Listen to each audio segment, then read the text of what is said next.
Bienvenidos y bienvenidas a La Huella, el espacio de Alacantí Televisión en el que hablamos de sostenibilidad, ciencia, investigación, innovación, tecnología o medio ambiente. Después del parón del verano, estos son los contenidos que hemos preparado. Árboles monumentales. ¿Qué son? ¿Cómo se protegen y cuántos hay en nuestra comarca? Hablamos con Carles Esteve, jefe forestal de la Generalitat en Alicante. La inteligencia artificial está en nuestro día a día. Conocemos más sobre ella con Andrés Torrubia, fundador del Instituto de Inteligencia Artificial. El ciberbullying se ha duplicado durante la pandemia. La Asociación Valenciana contra el Acoso Escolar, Avalcae, nos da pautas para un mejor uso de la tecnología entre los jóvenes. ¿Qué es la huella de carbono? ¿Cómo se mide y se reduce? De este reto hablamos con Amelia Navarro, directora de Desarrollo Sostenible y Equidad en Hidracua y Aguas de Alicante. Y terminamos con nuestras noticias breves y agenda de actividades.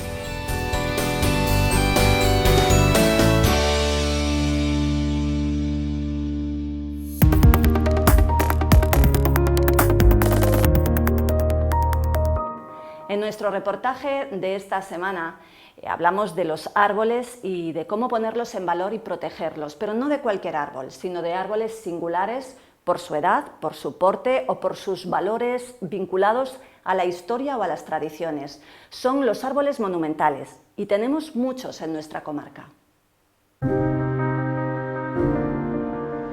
Muy buenas, haters de los combustibles fósiles, de los tuppers no reutilizables y, por supuesto, enemigos de los bastoncillos de plástico para limpiarnos los oídos. Bienvenidos a vuestro espacio favorito. Hoy vamos a conocer a la prima donna del reino vegetal, a los árboles monumentales. Nos podemos hacer una idea de cómo son árboles especiales, longevos, muchos de ellos de grandes dimensiones, pero tenemos muchas preguntas que hacernos al respecto, como por ejemplo, ¿qué aspectos en concreto debe tener un árbol para que se le considere monumental? ¿Podemos disfrutar de algún ejemplar en nuestra comarca? ¿Cuántos hay? ¿Cómo es su mantenimiento? O más importante, ¿están bien protegidos? Como veis, nos sobran las preguntas y nos faltan las respuestas. Sin embargo, eso tiene fácil solución porque nos hemos citado con Carles Esteve, jefe de la sección forestal de la Generalitat Valenciana, que lo sabe todo sobre los árboles monumentales. Vamos a conocerle.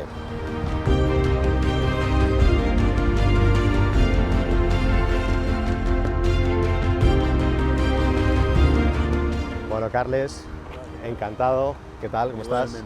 Muy bien. Bueno, pues explícanos qué características debe tener, cómo debe ser un árbol, qué características debe tener para ser considerado monumental. Bueno, hay dos formas de entrar en el catálogo. Sí. Una es por las dimensiones, porque tiene unas dimensiones tanto de altura como de diámetro de tronco muy grandes, y esos entran, dijéramos, directos, ¿no? Eso es una protección genérica. Las dimensiones pues son o tener más de 350 años, o medir más de 30 metros, ¿no? Eso es dijéramos, son dimensiones generales. Tener un diámetro de copa de 25. El tronco también es importante. El tronco también, que sea mayor de 6 metros. Cumpliendo cualquiera de esas ya dijéramos que entraría en una protección genérica, pero luego hay otro tipo de protección que es la que viene por interés local, que normalmente también son árboles de grandes dimensiones, algunos incluso superan estas que yo he dicho, pero dijéramos que la iniciativa viene del ayuntamiento, que te dice, oye, yo tengo aquí este árbol que tiene un interés patrimonial, histórico, cultural, ¿no? O incluso un porte magnífico, monumental, que quiero que esté, ¿no? Y entonces eso, pues esa petición se recibe y también entra en este catálogo valenciano de árboles monumentales o singulares, que por eso se llama también singulares.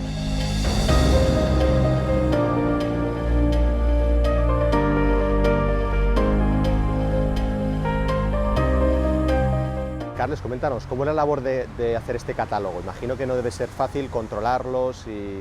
Bueno, una vez incluida dentro del catálogo, lo que se hace es un seguimiento. Es decir, la propia Consellería sí que hace un seguimiento anual o bianual y va mirando las especies para ver su estado sanitario, ver si todo funciona bien.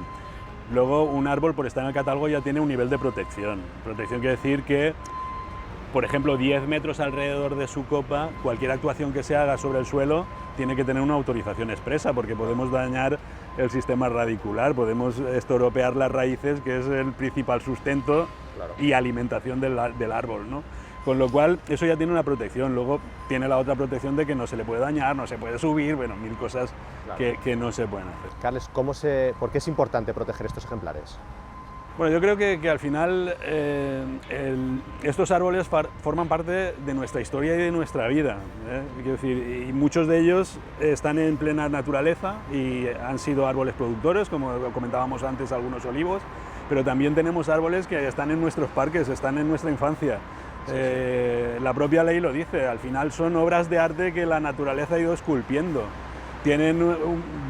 Tienen además un porte, muchos de ellos, que nos asombra al verlo, y eso es una cuestión que debemos querer, debemos apreciar y debemos proteger, porque es un patrimonio histórico, cultural, y es la idiosincrasia de nuestro pueblo, ¿no? Vale, quería preguntarte si es compatible el uso turístico, se puede, por ejemplo, promocionar rutas para visitar árboles monumentales con la protección de estos árboles. ¿Es compatible o no? Eso hay, como en todo, hay opiniones, ¿no? Pero nuestra opinión de la Consellería, el espíritu de la propia ley, y yo personalmente pienso que al final uno quiere lo que conoce. Por lo tanto, yo entiendo que deben ser visitables, deben promocionarse, y sobre todo lo que debe promocionarse es verlos y respetarlos. Es decir, al final es hacer actuaciones para que la gente los pueda observar. Realmente nosotros en el tiempo, la ley es del 2006, o sea que llevamos ya unos años con esto, y no hemos observado tampoco que la visita al final pueda ser perjudicial para el árbol, excepto algún caso muy aislado, ¿no? Árboles que están muy aislados, que a lo mejor pues lo de siempre, con la navajita haciendo el tonto, ¿no? Vale, Carles, por último quería saber si el clima mediterráneo, que tiene pocas lluvias, a veces mal repartidas, a veces torrenciales, temperaturas altas, ahora hemos sufrido unas horas de calor, no sé si esto dificulta la supervivencia de estos ejemplares. Pues podría dificultarla, claro, pero en principio ahí todavía no se toma ninguna actuación, es decir, sabemos todos que el cambio climático está produciendo fenómenos a los que no estábamos acostumbrados, ¿no? Pero quizá lo que está haciendo es que el régimen climático lo que sea es más abrupto, ¿no? Está aumentando el calor y es verdad que en un futuro podría afectarles, pero bueno, normalmente son especies que han sufrido muchas variaciones de temperatura. Normalmente suelen estar muchos en parques o en fincas privadas, porque es sitios donde hay riego o donde pueden chupar de una balsa o de la fuga de una acequia, ¿no? Y entonces normalmente son árboles que si han llegado a este porte y a esa edad y a esas condiciones es porque tienen un clima propicio. Es raro que un árbol monumental esté en el límite de su posible existencia, ¿no? Es raro que un árbol, por bajar un poco el régimen de las lluvias, muera. Es normal cuando metemos árboles que no están muy adaptados al clima y están en ese umbral en que la sequía les afecta o no, pero un árbol monumental lleva muchos años, suele estar adaptado, y en el sitio donde se sitúa, quizá en otro no podría sobrevivir, pero en el sitio que se sitúa se dan las condiciones. Pero es cierto que, como comentábamos antes, vigilantes, observar, ver cómo se encuentra, ellos nos hablan, nos dicen cómo tienen las hojas, nos dicen cómo tienen los frutos, en definitiva nosotros podemos, observándolos, ver qué estado tienen, ¿no? Bueno, pues les deseamos mucha salud a nuestros árboles monumentales. Muchísimas gracias, Carles, ha sido un placer. A vosotros. Así que encantado. Muy bien, igualmente, gracias.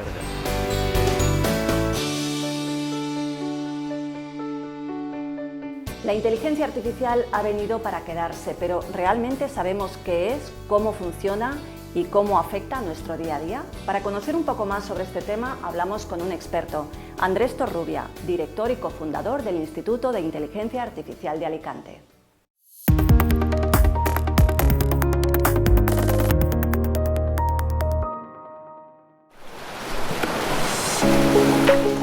Andrés Torrubia, hoy vamos a hablar de inteligencia artificial, qué es y cómo afecta a nuestra vida cotidiana, y hemos pensado que la mejor persona para explicárnoslo de una forma sencilla eras tú.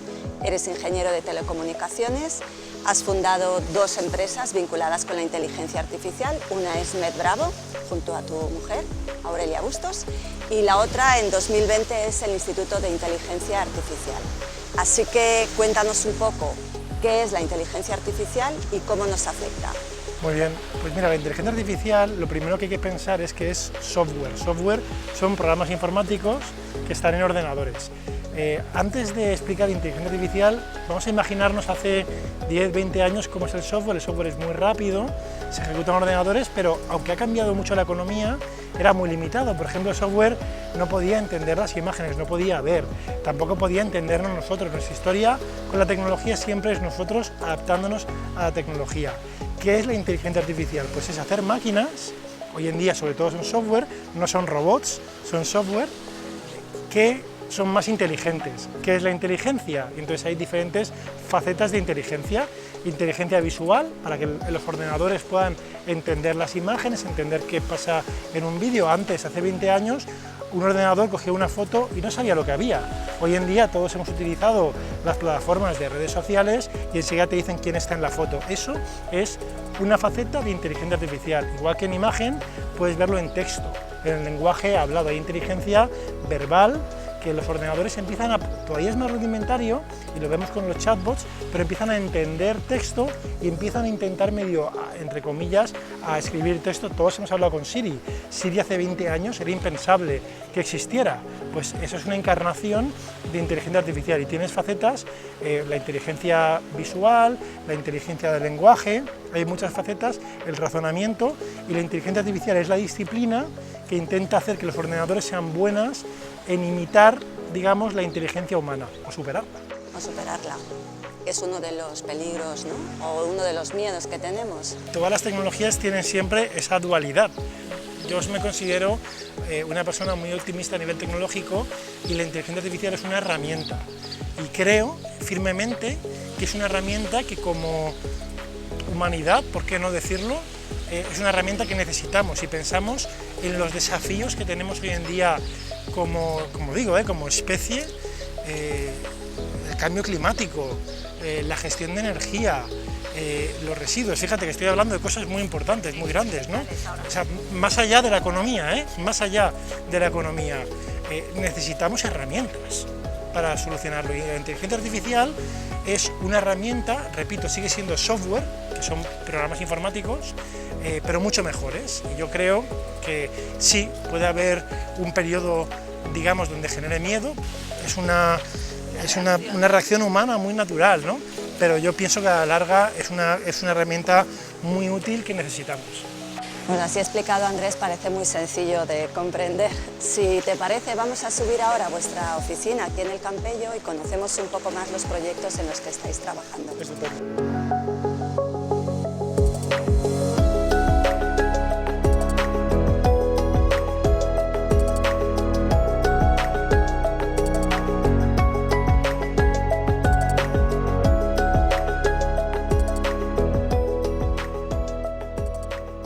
Por ejemplo, en el día a día, ¿no? Que la inteligencia artificial no la vemos, pero sabemos que está presente. Yo me levanto y ¿dónde me empiezo a encontrar inteligencia artificial? Coges el móvil por la mañana y aunque no lo sepas, por la noche, en tu móvil y en las empresas donde tengas cuentas en Google, en Facebook, en Instagram, todas esas empresas, de hecho, fueron de las primeras en utilizar inteligencia artificial. ¿Cómo te afecta? Por ejemplo, en cualquier sistema de recomendación. Pones una película en Netflix y todo el sistema que hay detrás que te recomienda películas, eso es evidentemente no hay una persona que te recomiende detrás. El sistema está viendo gente que ha visto películas parecidas, lo que les ha gustado o no, y te recomienda películas. Desde sistemas de recomendación, eso es con el móvil, pero incluso voy más allá, abres el grifo en tu casa y hay empresas, las empresas de agua utilizan sistemas de inteligencia artificial, por ejemplo, para ajustar presiones del agua.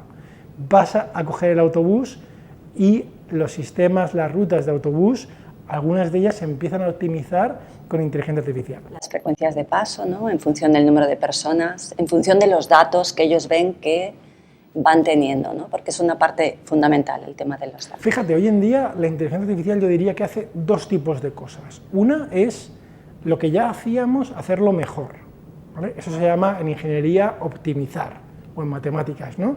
Cosas que ya hacíamos, antes encendías el grifo y siempre salía el agua bien, un montón de cosas, pero hoy en día vivimos en un mundo donde la eficiencia es crítica. Entonces la inteligencia artificial ayuda a muchas empresas a que el servicio que dan sea mejor, más rápido y más barato. Ese es un uso. Y hay otro uso que es hacer cosas que los ordenadores antes no podían hacer, que la gente que estábamos en el mundo de la informática nos parecía ciencia ficción, pues esa ciencia ficción de hace no mucho, de hace 20 años, empieza a ser realidad. Tú que estás en el Instituto de Inteligencia Artificial, que formáis a empresarios y a personas que quieren llevar la inteligencia artificial a sus negocios, ¿qué tipo de proyectos estáis viendo? Hay algunos tipos de proyectos que son aplicables casi a cualquier empresa. Esos son muy interesantes. Por ejemplo, te voy a poner ejemplos de casos directos que hemos visto. Hay un ejemplo de una cadena de ópticas que para elegir el lugar donde abren una nueva franquicia, en lugar de a ojo, utilizan modelos de inteligencia artificial que tienen en cuenta un montón de cosas. Tienen en cuenta el número de gente que pasa, la ubicación, si hay qué otros negocios están cerca. Pues algo crítico que a lo mejor puede depender que un negocio tenga éxito o no, el sitio, pues ya se empieza a hacer con inteligencia artificial. ¿Y hay algún caso concreto que podamos ver, ¿no? Porque una manera de aterrizar el concepto tecnológico siempre es verlo in situ. Tú imagínate algo cotidiano que tienes en tu casa y tienes el salón de tu casa y quisieras hacer una reforma para cambiar el suelo. ¿Vale? Hoy en día, cuando hacemos esto, vamos a un sitio, vemos los tipos de suelos y nos tenemos que imaginar cómo va a quedar eso en el salón. Este es un proyecto que estamos desarrollando en el instituto, que es muy sencillo y es cualquier persona con un móvil hace una foto a su salón y te damos ideas de forma instantánea de cómo va a quedar. Y aquí tenemos un ejemplo. En este ejemplo puedes ver, esta es la foto del salón, de un salón nuestro. Veis el suelo, que es un suelo pues, de mármol o de porcelánico, y vamos a ver cómo quedaría con otro tipo de suelo. Y esto es instantáneo, ¿vale? Entonces, fíjate, aquí vemos de forma instantánea cómo queda con este tipo de parqué. No nos gusta, queremos más ideas, ¿veis? Y aquí tenemos otro tipo, un parqué un poquito más rústico. Entonces podemos ver de forma instantánea otro tipo de madera, más madera, incluso algún tipo especial de otros tipos de suelos, ¿no? Fíjate el turismo, ¿quién te iba a decir que una empresa como Airbnb va a cambiar el turismo en España, aquí en el litoral mediterráneo? ¿Quién les iba a decir a los taxistas que una empresa de software podía, digamos, poner en jaque el negocio? Y eso es software primitivo, de alguna manera. Eso es un software que todavía no tiene la capacidad de la inteligencia artificial. Por eso es fundamental, tanto a los negocios como a las personas, entender cómo la inteligencia artificial va a afectar profesionalmente. Que ese es uno de los miedos que existen, ¿no? Y además, bueno, se pensaba inicialmente que afectaría a un tipo de profesión o de tarea mucho más repetitiva o con poca cualificación, poco creativa, pero realmente el camino nos está diciendo que nada que ver, ¿no? Nada que ver. De hecho, ha habido un cambio en los últimos 3 meses que realmente ha sido increíble. Y de hecho ha puesto en jaque esa hipótesis, y es una tecnología que se llama inteligencia artificial generativa. Lo de generativa es que es capaz de generar cosas nuevas y permite algo muy sencillo, que es tú le das un texto, le dices al ordenador lo que quieres que te dibuje o que te haga, y te hace una foto o te hace un dibujo de lo que le has pedido también en tiempo real. Y te voy a enseñar lo que el sistema en 10 segundos consiguió. Tú fíjate, esto es el resultado de simplemente decirle al ordenador: dibújame una foto en estilo de ilustración infantil de un perro, un labrador marrón, con gafas, leyendo un libro en bicicleta. Y en 10 segundos el sistema se inventa, vamos a utilizar esa palabra, se inventa todas estas fotos. Personalmente a mí me parece increíble que sea capaz de hacer esto. Se esperaba, yo mismo esperaba, que la inteligencia artificial iba a ser para trabajos repetitivos, poco creativos, y estamos viendo que quizás llegue pronto, antes, a aspectos creativos. Pues muy interesante. Yo creo que hemos podido dar, ¿no?, una aproximación a la inteligencia artificial, que oímos mucho hablar de ella, pero a veces entendemos o podemos ver poco en qué parte de la vida está. Así que, Andrés Torrubia, te damos las gracias por habernos dedicado todo este tiempo para explicar este concepto y para enseñarnos también vuestros proyectos. Muchísimas gracias a vosotros.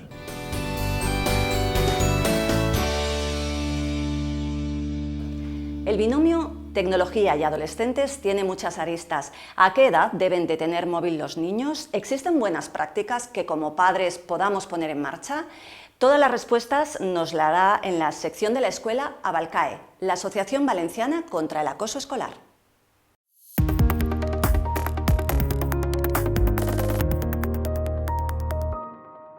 Lo que solemos hacer es ayudar a los colegios, a los padres, a las víctimas, a los estudiantes, a todos en general en el mundo educativo y juvenil, cuando no encuentran solución a través de la administración o bien a través, por ejemplo, de las leyes o normas. Abalcae, con sede en Alicante, ha atendido en sus 22 años de actividad a casi 3.600 personas que han sufrido o han estado involucradas en casos de acoso escolar, en el 91% de los casos con resultados positivos. Problemas de acoso, problemas de plazas que no encontraban en los colegios, problemas entre el colegio y padres, etcétera, siempre desde el punto de vista de la mediación y la concordia.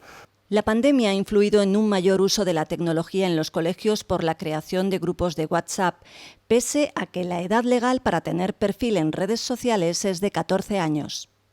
La tecnología en los colegios ha dado un salto cualitativo muy grande en progresión geométrica con el tema del COVID. Entonces, sin proponerlo y sin quererlo, y me imagino que con toda buena intención, muchos profesores han formado grupos de WhatsApp, grupos de trabajo en las redes, pero se han olvidado de una normativa, que ningún menor de 14 años puede estar en las redes, está prohibido. Abalcae también alerta de la presencia en redes sociales de niños y niñas pequeños, que incluso tienen móviles inteligentes. Hay que tener en cuenta que los niños no son tontos, entonces crean perfiles falsos. Y hoy por hoy, a los 9, 10 años, ya ves gente con su smartphone, su iPad, su ordenador.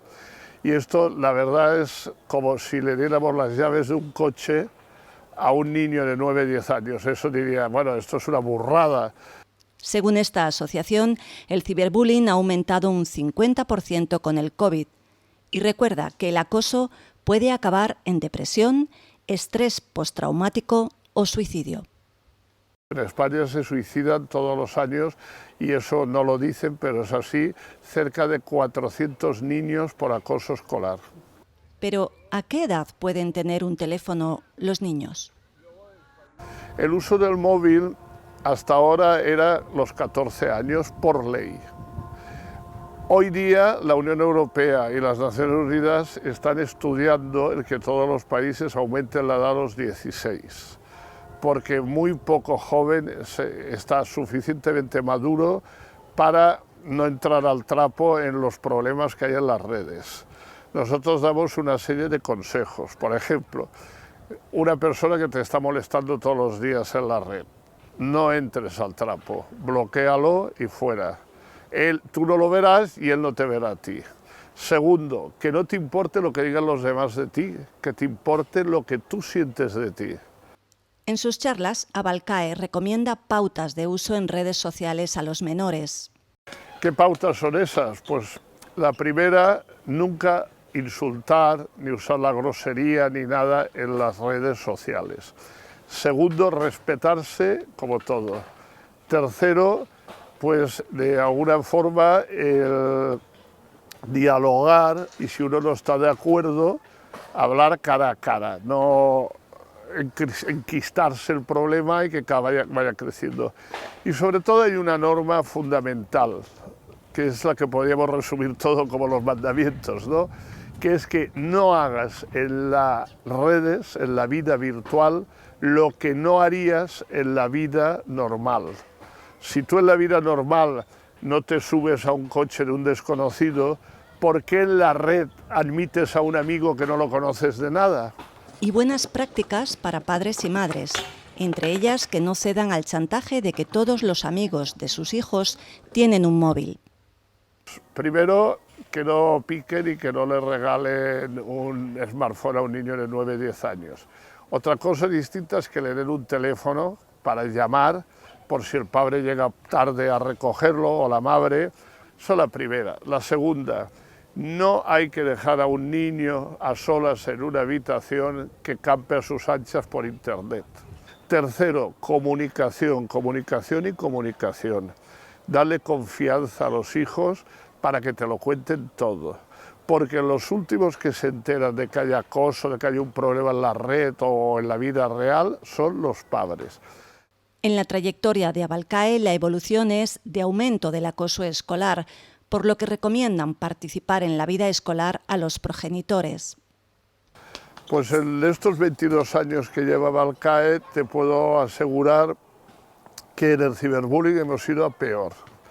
En el acoso escolar se está manteniendo, a lo mejor sube un 5, un 10% cada año. Luego hay una cosa, depende de los colegios. Hay colegios que los directores, los profesores son verdaderas personas que cogen el toro por los cuernos. Me consta que dedican más horas de trabajo, que no se las cobran, y atienden a los agresores por un lado, separado, a la víctima por otro, hacen la paz. Pero luego hay otros colegios que te contestan, yo no soy policía, yo no tengo por qué estar regulando aquí. También te dicen, mira, mi función es venir a enseñar, el que tiene que educar es la familia. Y en eso tienen parte de razón. Yo siempre pongo la medida 75-25, o sea, colegio 75% enseñar, 25% educar. Familia, 75% educar, 25% enseñar. Si esto se cumpliera, otro gallo cantaría. Y luego, una cosa muy importante que le digo aquí a los padres, que vayan a las charlas, que hablen con los profesores, que se molesten en ir al colegio. Hoy en nuestro reto abordamos un reto mundial, la reducción de la huella de carbono, pero ¿sabemos qué es la huella de carbono? ¿Cómo se mide? Y sobre todo, y más importante, ¿cómo podemos reducirla? Las respuestas a todo esto nos los da una de las mayores expertas en la materia, Amelia Navarro, directora de Desarrollo Sostenible y Equidad de Hidracua y Aguas de Alicante. La huella de carbono es una medida de la cantidad de gases de efecto invernadero que se generan en una actividad. Puede ser, por ejemplo, por la actividad que realiza una empresa, pues debido a los procesos que se llevan a cabo o los equipos que utilizan. También puede ser huella de otro tipo de organizaciones, de la celebración de un evento o incluso pues, de la actividad diaria de las personas. Los gases de efecto invernadero son la principal causa del cambio climático debido a la actividad humana. Y bueno, pues son el CO2, que es quizá el que más se oye en relación con el cambio climático, pero hay otros gases como el metano, el óxido de nitrógeno, gases que se escapan pues, de los circuitos de climatización o incluso gases que están en los extintores de incendio. Los gases de efecto invernadero lo que hacen es aumentar la capacidad de la atmósfera de retener el calor y de ahí bueno, pues que se genere ese calentamiento global y por tanto bueno, pues la huella de carbono nos sirve precisamente para medir el impacto sobre el cambio climático que puede tener cualquier actividad como las que mencionábamos antes. Hay dos tipos de emisiones, directas o generadas por los procesos de producción o fabricación denominadas de alcance 1, e indirectas, que se dividen en las de consumo de energía eléctrica o de alcance 2, además de las emisiones equivalentes a la compra de productos de proveedores o por gestión de residuos o de alcance 3. Es importante medir la huella de carbono porque por un lado la primera vez que la calculamos nos sirve de punto de situación, de diagnóstico, para que cuando vayamos implementando medidas de eficiencia energética, por ejemplo, podamos ir midiendo cómo vamos reduciendo nuestra huella, y también nos sirve pues para saber qué cantidad de emisiones de CO2 equivalentes tenemos que compensar en caso de que queramos hacer proyectos de compensación. Hay diversas leyes y normas de ámbito global a local para reducir la huella de carbono y evitar el calentamiento global. En el ámbito internacional está la Agenda 2030 de la ONU, con 2 objetivos de desarrollo sostenible vinculados al cambio climático, y el Acuerdo de París, que quiere limitar las emisiones de CO2 para evitar un aumento de la temperatura de la Tierra. A nivel europeo, se quiere llegar a la neutralidad climática del continente en 2050 y reducir el 55% de las emisiones de CO2 en 2030. En España se aprobó en 2021 la Ley de Cambio Climático y Transición Ecológica. Y la Comunidad Valenciana también trabaja en un proyecto de ley de cambio climático. Por otro lado, en la agenda local existen también las agendas urbanas que están basadas precisamente en los ODS, en la Agenda 2030, y también suelen marcar objetivos vinculados con la mitigación o adaptación al cambio climático. En concreto, en la Agenda Urbana de Alicante, cuyo plan de acción se ha aprobado recientemente, hay una línea estratégica que se llama Alicante Circular y Verde, y en ella se incorporan diversos proyectos que van enfocados precisamente a la mitigación de cambio climático y a poner en marcha proyectos de adaptación. Entre ellos, por ejemplo, se encuentra el proyecto Agua Circular, que proponemos desde Aguas de Alicante con el Ayuntamiento, y cuyo objetivo es utilizar al 100% el agua que se regenera, el agua que una vez depurada pues podemos utilizar para diferentes usos, como el agrícola, el uso urbano del que el municipio de Alicante es referente, usos ambientales. Aguas de Alicante mide su huella desde hace años y la tiene registrada en el Ministerio de Transición Ecológica.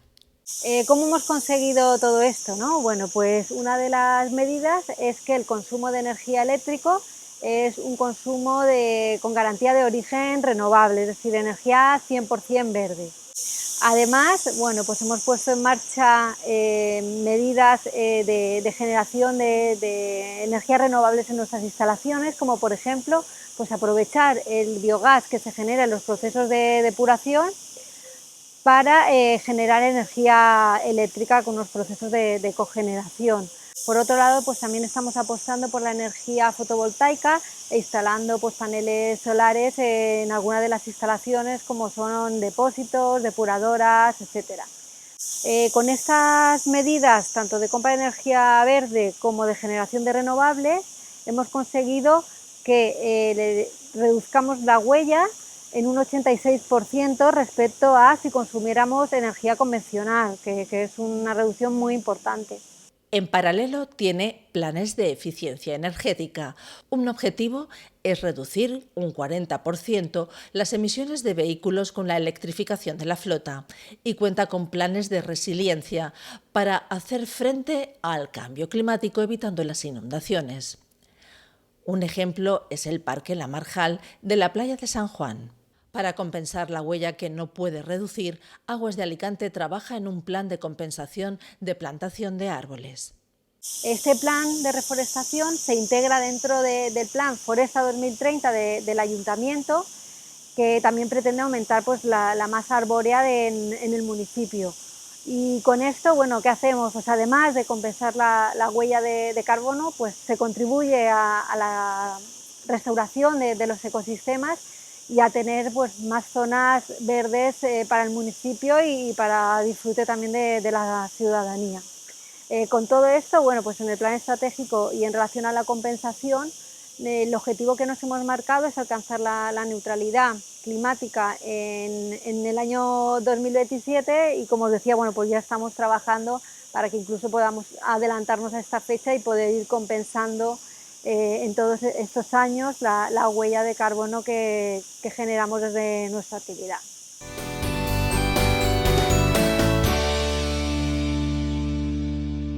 Y llegamos a la parte de noticias breves y de agenda, donde hemos seleccionado algunas de los eventos y actividades que se van a celebrar en fechas próximas. Una treintena de buceadores y buceadoras voluntarias ha participado este verano en el programa Posimed 2022, que estudia la posidonia oceánica. El objetivo es medir el estado de conservación de esta especie endémica del mar Mediterráneo, obteniendo datos en 63 puntos de inmersión de la provincia. Este proyecto del Instituto de Ecología Litoral se inició en 2001 y cuenta con la colaboración de la Diputación de Alicante. El 7 de septiembre se ha celebrado el Día Internacional del Aire Limpio por un cielo azul. La contaminación atmosférica es el mayor riesgo ambiental para la salud humana y una de las principales causas evitables de muertes y enfermedades en todo el mundo. Hasta el 16 de septiembre está abierto el plazo para inscribirse en Crea en Sisona, un concurso de ideas que premiará las mejores ideas empresariales de la ciudad del Turrón. Hay 4 premios de entre 2.000 y 4.000 euros para mayores y menores de 35 años. El 24 de septiembre, la Asociación de Comerciantes de Campo Amor y adyacentes de Alicante ha organizado una jornada de consumo consciente y responsable con expositores, música y juegos. Será de 10 a 3 de la tarde a las puertas del Auditorio Provincial de Alicante, ADA. Forma parte de la campaña Amando Barrios Alicantinos que impulsa la Paca Market. El 28 de septiembre se celebra en Alicante Open Dir, foro abierto para directivos. Organizado por el Círculo Directivos de Alicante, prevé reunir a más de 1 millar de personas en el ADA de Alicante. El evento es presencial y se podrá seguir gratuitamente por streaming. 15 directivos de empresas referentes abordarán temas de interés como la sostenibilidad, transformación tecnológica, comunicación o habilidades directivas. Ya tenemos los nombres de las personas ganadoras de nuestro sorteo de 8 plazas para un curso de inmersión con TV Tenis. Las personas afortunadas han recibido nuestras noticias y los nombres se han dado a conocer en nuestras redes sociales. Esta nueva modalidad fue el reto de nuestro segundo programa. Su promotor, Enrique Martínez, será el encargado de impartir esta formación este mes de septiembre.